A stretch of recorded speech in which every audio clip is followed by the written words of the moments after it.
Marami na po tayo ditong na-upload ng ating video ng ating empanada crust. Pero sa ating mga bagong followers ay ulitin po natin ito. Basta marunong lang po tayong gumawa ng ating empanada crust dough ay walang problema po sa ating ipalaman dito. Ay depende na po yan sa atin kung ano pong gusto po natin na ipalaman dito. Kaya tara na, umpisa na po natin. So sa ating video ngayon, ito po yung ating gagawin na palaman. Siyempre marami na po tayo ditong na-upload na mga palaman po ng ating empanada. Gagamit lang po ako dito ng chicken ham. Ay depende na po yan sa inyo kung ano po na ham yung gusto po ninyo. At hiwain lang po natin yan ng pino or mga maliliit. At dito gagamit po tayo ng isang lata ng whole corn. Kuhanan lang po natin ito ng tubig. At ihalo na po natin dito yung 250 grams po natin na ham at 1 cup na bell pepper, red and green. At dito meron po tayong 1 cup ng cheese. Ay hiniwa lang po natin ito ng pack cubes. At hindi mawawala yung ating half cup ng dahon ng sibuyas. At hiniwa lang po natin ito ng mga maliliit. At maglagay po tayo dito ng 1 cup ng mayonnaise at half teaspoon ng black pepper. At half teaspoon ng iodized salt and then mix lang po natin ito.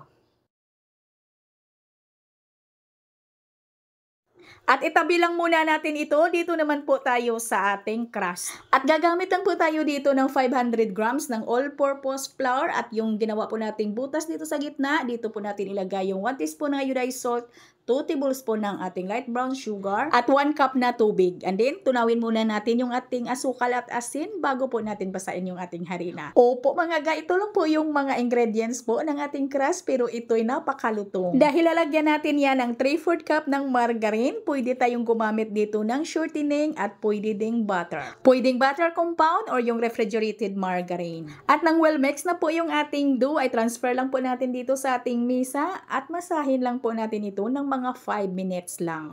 Masahin lang po natin ito ng mga 5 minuto. Hindi naman natin dito kailangan na makinis yung dough, basta yung hindi lang po mapunit yung ating crust. At pagkatapos ng 5 minuto sa pagbagnod-bagnod ko po dito ng ating dough, ay pinutol ko na po yan agad ng 30 grams. Kayo mga gaay, depende na ho yan sa inyo kung ilang gramo o ano kalaki yung gusto po ninyo ng inyong empanada. Pagkatapos kong putulin lahat yan, ay agad ko na po yung pinigura ng pabilog at pagkatapos ay i-rest ko muna ito ng mga 25 minutes. At pagkalipas ng 25 minutes sa pagpahinga po natin ng ating dough, ay lagyan na po natin ho yan ng ating palaman. Meron naman po ako mga yung empanada molder po natin na yung mabibili po natin sa Orange app. Pero mas bet ko pa ito na ganituhin ko lang. Madali lang naman ito lalo na pag sanay ka na. Kayo mga guy, pwede kayong bumili na sa Orange app lang po natin. Yung empanada molder po natin ay isang set na po yun. 3 piraso na po yun. Large, medium at small. At sa pagpalapad po natin ay huwag lang po masyadong malapad na malapad para hindi naman masyadong manipis yung ating crust.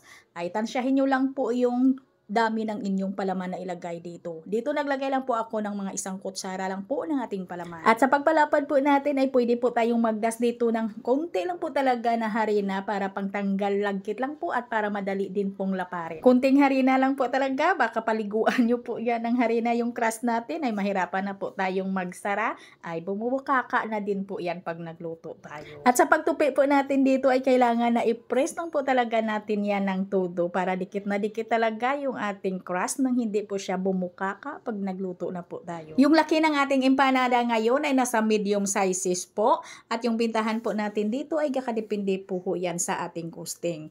Medyo mahal din po yung pintahan natin dito kasi mga guy, mahal na po yung ating mantika at mahal din po yung ating palaman dito. Sa whole corn at chicken ham pa lang natin ay medyo malaki na po yung ating puhunan. Dagdagan pa natin ng iba't iba pa nating recados. Kaya kailangan lang po tayo mag-costing po dito bago po tayo magbenta para naman may tubo din tayo. At kayo nang bahala mag-costing mga ga para malaman po ninyo ang total puhunan po ninyo. Dahil hindi naman tayo magkapareho ng costing kasi iba't iba naman yung mga prices ng mga ingredients sa mga binibilhan po natin. At pwede na po nating lutuin agad pag natapos na po natin nalagyan lahat ng palaman. Yung ating palaman mga ga ay may natira po pero kaunti lang. At pag mainit na po yung ating mantika ay pahinaan lang po natin yung apoy ng ating kalan para hindi din biglaan yung pagkaluto ng ating empanada empanada para po lutong-luto din po yung loob. Para hindi din masunog at flaky or malutong po yung ating empanada. At ingat lang po sa pagluto kasi pwede po tayong mapaso. At pagkalagay ko ng ating mga empanada dito sa ating kawali ay inaangat ko lang po yan gamit yung ating stick kasi po ay didikit po sa ilalim po ng ating kawali ay masunog din po. At alam ko naman na marunong na po kayo ditong magluto. Huwag lang po kayong magmamadali. Mag golden brown lang po yan at okay na po yan. O ano pang hinihintay mo ga? Subukan mo na ito. Hindi na po kailangan dito ng oven. Hindi na kailangan ng machine. Ay pwede na po tayo ditong kumita. At hanggang dito lang po yung ating video. Maraming salamat at bye-bye.